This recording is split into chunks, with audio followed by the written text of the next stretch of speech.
Alright.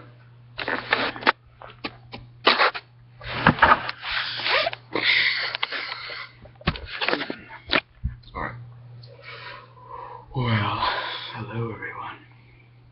Again. Alright, so now I'm gonna talk about some things that I've experienced through ketosis, ketogenic diet type. This is my I've been lifting for about 3 years now, bodybuilding. I'm currently fat as fuck. This is my third bulk and cut cycle, and I went overboard this time. But I've used keto successfully in the past, very successfully, and I'm using it now too. So okay, so let me get down to the point. Before in the past, I've noticed that keto is best when you are already lean, but just trying to get that extra leanness. So say you're already at 12% body fat or something like that, 10% body fat. You're trying to get down to 8, 7, that's where keto is great, in my opinion. But since I'm really fucking fat, I really need to lose weight. And keto is working great, and I'm gaining strength. Main part, I'm maintaining strength, and I'm dropping fat pretty fast without losing. During ketosis, especially when you're in ketosis or in keto, because you're not having no carbohydrates. I'm only having 25 grams carbohydrates a day. You can imagine you get pretty depleted, you get deflated, and you look like shit. You look really tiny. So now I look fat and small. Because I'm usually, fat, when I'm carved the fuck up, I look like a goddamn tank. But, on keto, I don't look like a fucking tank, I just look fat. So, what was this? Oh yeah, so, another thing, keto, I've noticed that if you're doing anything one cycle more than 2 weeks, it's too much. You just lose too much energy. What I would do sometimes, I'd only do 1 week, 5 days, 6 days, and take 1 carbo. Or what I usually am doing now is every 2 weeks I'll have my carbo. So either 1 or 2 days of the carb cycle.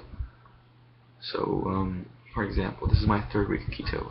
Last weekend was my carb up. So when you're carbo, you feel great, but then it goes away. But you need that. You need the carbo. Now you're just gonna be lethargic the whole fucking 2, 3, 4 weeks a month. You don't want that. So 1, 2 week max keto. It depends on the body. Some people take a little longer to get into ketosis. I get into ketosis pretty quickly. It takes me a matter of maybe 2, sometimes 3 days, and I'm in ketosis. And one of the main points, telltale signs of your ketosis is your pee smells terrible. It smells really, really bad. It looks like fucking. It smells like poison. Like fucking you're peeing out acid. And your breath kind of gets a little funny taste. And you're honestly, and when you first start, your skin actually gets pretty nice actually. But another thing is you might start getting a little acne. The first week I started developing a little acne, but then I guess my body got used to it. The reason why is because you're having a very high lipid diet, and the fats, your body's way of producing hormones. So with a ketogenic diet, usually what happens, your hormone levels go up, so your testosterone levels go up. So therefore, you're more likely to, develop acne and shit. So that's one also the benefits of a ketogenic diet is that you have the testosterone boost. And, it is not very, drastic. But, one thing I've noticed is on keto, my libido fucking goes up. I'm a horny fucking bastard. I want to fuck something. But then it goes down, soothes down, your body gets used to it. But the first week or two, and I'm like, I mean, I just go to school and just like, it's a little out of hand. But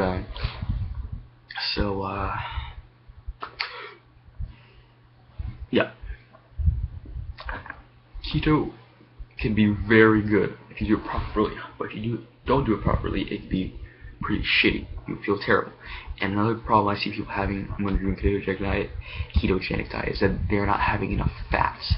Don't be afraid to fucking eat all that fucking fatty shit. It's like, all that cheese and bacon and fatty, pieces of meat, but that's ketogenic. That's the whole point of the ketogenic diet. The body produces ketones and shit.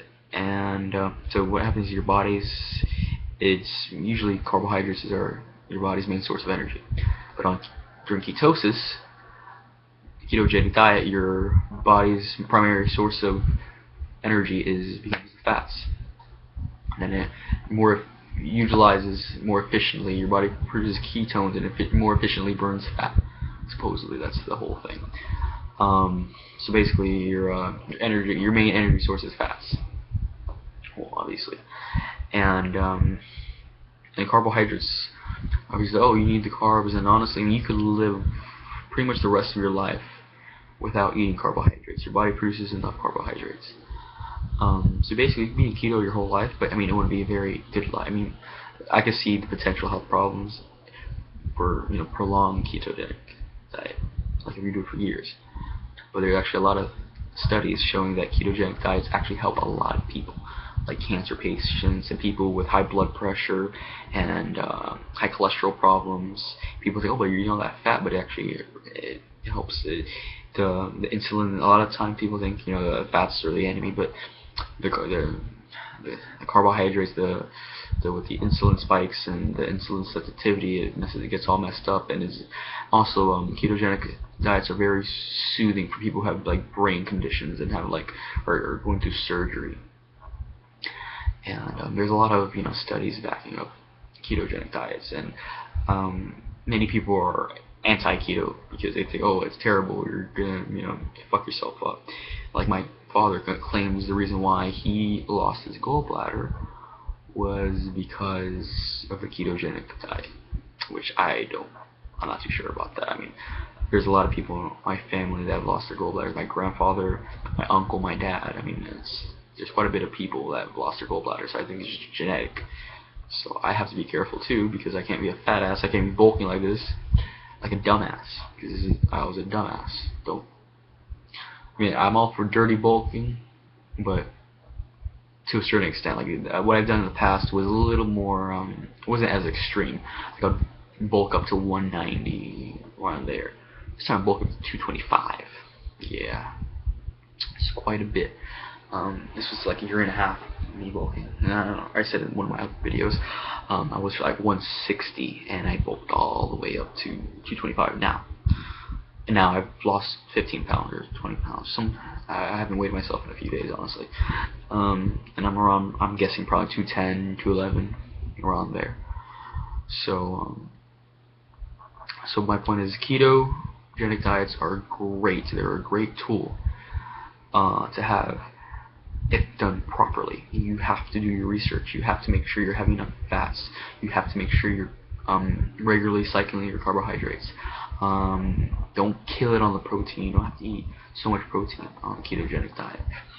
Like right now, my macronutrients are 180 grams of fat, around 154 grams of protein, and 25 grams of carbohydrates, which is obviously nothing. So my carbohydrates, I try to have get my most out of my carbohydrates. So I would have something that's higher in fiber. So I have avocado. The avocados are great. They're mainly a fat source, but they have carbohydrates too. But you can't be eating avocado all day. One serving a day would be fine. It has lots of fiber, lots of nutrients. But also, the fiber has the carbohydrates, but the carbohydrates are mostly fiber, and they're great, and it's a great source of fats too. So, and I love avocado. Honestly, I wish I had lower carbohydrates. I just eat it all day. Keto would be easy if I could eat more avocado, but honestly, I find keto a little like a pain in my ass because it gets. And another thing, it's good for appetite control because you don't get hungry. You have cravings. Like you get tired of eating fucking cheese and bacon and fucking ground beef and shit. You get tired of that shit. I promise you. It's like fuck. I have to eat this. I have to swallow fucking olive oil. I have to do all these things. Yeah, it sucks. It's a pain in the ass. But hey, it's worth it at the end. I've noticed in the past too, when I would do keto, I would lose a lot of strength in the beginning because I would overestimate, I would underestimate how much calories I needed. So I would fuck myself, and I would feel lethargic. And then this time around, I raise my fats and I feel great. I'm dropping fat like that, and I'm gaining strength, and I feel really good. For the most part, I feel hungry, and it's really fucked up because on keto, this happens to me every time I'm on keto diet, ketogenic. I dream about carbohydrates. It's and some of my dreams I like, oh, I don't eat it, don't eat the carbohydrates, don't do it, and like it's like in my face, and like then I eat it, and then I'm like, no, like my life is ruined, like I get suicidal and shit, and I get all depressed because I ate a carbohydrate, and I wake up like, oh, I didn't eat anything, but then sometimes I'm just like there, and I'm like, oh, carbs, and I'm just like stuffing my face, I'm like, yes, and then I wake up, I'm like, fuck. So keto is it's pretty tough diet to maintain because if you fuck up once, you're out of ketosis. It takes days to get back in. And socially it sucks because you can't really go out to dinner like with friends or anything or your family because it's very hard to control that. You know what I mean? The keto, you have to explain to the people, oh, I don't put this, don't put that, make sure it has this, and you don't really know what the food has inside of it, to accurately measure the carbohydrates, and you might be going a little bit over, because in keto, it's not like, oh, yeah, just have one, yeah, a little cheat, no, bitch, you have one little, you get the fuck off of ketosis. That's why you have to have your carbohydrate cycling schedules. It helps a lot. The carb cycle, you just feel great afterwards. Like, oh, finally, like when I eat carbs, I'm like, oh god, it's like fucking heaven. But anyways, so give it a try. If you have the patience. It's very patient. You have to have a lot of patience. There's times I was like, god damn, when's the last time I had a carbohydrate? Like it's very mental. But if you get past it, it's worth it for the most part.